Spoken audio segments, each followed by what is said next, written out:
Being multidimensional is a good thing. So when you start thinking about streams of income, think of multiple streams of income. I wanted to preach. I'm called to preach. You know me from preaching. You know me from ministering the gospel. And I love what I do. But I had dreams for my children that were bigger than what I do. I did not want my children to have to fake being me in order to be successful. I wanted to create an entrepreneurial environment for them, and so I started investing in real estate, and I started building communities, and I'm getting ready to build more communities in America, and I'm looking for other places in the world where we can build these communities, these smart communities that are conducive to the future. You do not build your business on where you are or where you've been. You build your business on where you're going. So then, if you are building for the future, then you have to reimagine your strategy. I'm going to give you a couple of big words, big words, like strategy. This is how you're going to do it. You're going to do it through a strategy. I got here through a strategy. What is a strategy? A synchronized step-by-step plan from point A to point B. Your strategy is important. You've got to fix your strategy. If you've been doing what you've been doing for 5 years and it's not working, it doesn't mean you need to give up your idea. You might need to give up your strategy. Your strategy of accomplishment has to change with the times. You may not have hit your customer yet, but that doesn't mean your customer's not out there. You've got to find somebody, and let me tell you who wants what you got. The person who wants what you have is a person who sees what you have as an answer to their problem. People will go get answers. They are not looking for problems. What do you solve with what you bring? And you don't have to have a degree to do this. It could be as simple as my father's mopping a bucket. My father ended up with 52 employees in the 60s because he built a business that solved the problem. Not all of us will be doctors. Not all of us will be chemists. Not all of us will be lawyers. Not all of us will be astronauts. But the astronaut still needs a plumber. The doctor still needs an electrician. Whatever your business is, it must be an answer to somebody's problem. It must solve that problem and fix that problem. And when you do whatever you do and you find yourself maxing out at what you do is not who you are. What you do is not who you are. What you do is not who you are. People say T.D. Jakes is a preacher. First of all, he wasn't always. Second of all, T.D. Jakes is a man. He is a man called to preach. See, when people give you titles, they imprison you. If I bought into that, I wouldn't have done almost $500 million worth of films at the box office, because I would have said, I'm a preacher, I can't do that. Don't let anybody lock you up with a title in a prison that is beneath your level of gifting. You are whatever is in you. You are whatever is inside of you. You are whatever you think about at night. You are whatever you dream. You are whatever is in your head. I want to break somebody out of jail right now. You are more than what people call you. Am I in the right place? You are more than the job title that you have. You are more than the company you work for. You are more than anything you have experienced up to this point. You are everything that gives you energy when you think about it. Find out what are the things that make you leap out of the bed in the morning. What are the things that give you energy when you think about them? Your purpose is in your passion. Your purpose is in your passion. Don't sit there and say, I don't know why I'm here. You do know why you're here.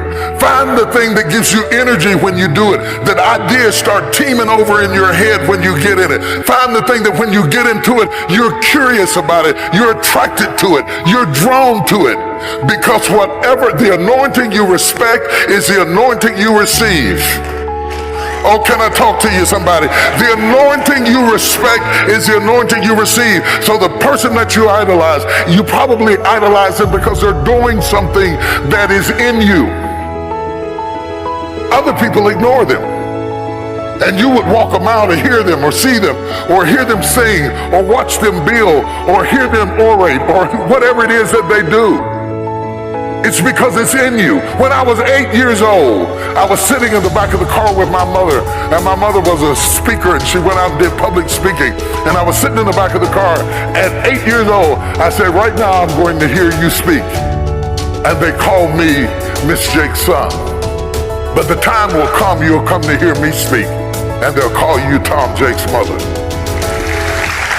Instincts are inside of you, and they are never one-dimensional. You are more than your job. So if your job goes down, it doesn't mean you have to go down. While you're working for a company, never stop branding yourself.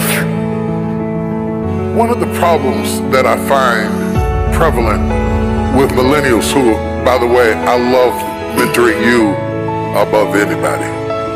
You are the best investment because you have the longest shelf life. You will outlast me, and you assure the fact that my work continues. I cannot have success without a successor, so I'm committed to you winning. Let me say that first of all. I am committed to you winning. The problem is, your strength is your weakness. You were raised with technology, which is a great strength, but it's also a great weakness, because when you are raised with something that responds in predictable ways by touch, when you are placed in unpredictable situations, you don't do well. Because you expect people to respond like computers. They do not. People respond in unpredictable ways. And let me tell you something that you're gonna have to become more proficient in. Relationships. And relationships are not text. They're not tweets. They're communication. We are designed that we read more than language. I don't have to, like a minute ago, you were doing what you were doing. I didn't know what it meant, but I felt what it meant. So communication is more than speech. It's eye language, it's body language, it's voice inflection. All of those are tools. Because when you get ready to do business, people don't just do business with ideas. People do business with people. They do business with people. And you have to understand, in building that process, it is not like building a face page. There's work to it. And one of the mistakes we made, and when I say we, I mean my generation, I mean anybody that you admire. It may not be me, it may be Diddy, it may be Diddy, it may be Oprah, it may be Tyler Perry, it may be somebody you saw, maybe Beyonce. You see us after we arrive. You didn't see us when we struggled. So when you decide, I'm gonna be like him, you're coming in at the end of the movie. You missed the days I couldn't feed my kids. You missed the day that I went out in the field and gathered apples to feed my kids, or used paper towels for diapers because I couldn't buy diapers. You came in later when you saw me on TV, and you want to leap over all of those no's to get to a yes. But it is the 400 no's that lady was talking about before the yes that makes you who you are. And when you get a no, you give up and say, this must not be it. That's not true. That woman got 399 no's before she got one yes. You have to have the resolve inside of yourself to resist the temptation to believe the detractors and to continue to believe the voice within. And why is that important? It is the strength you gain from your failures that make you strong enough to stand up to your success. If I wanted to really destroy you right now, real fast, real quick, I would give you my life. right now, and all that goes with it, and all the 300 and so employees of my little company.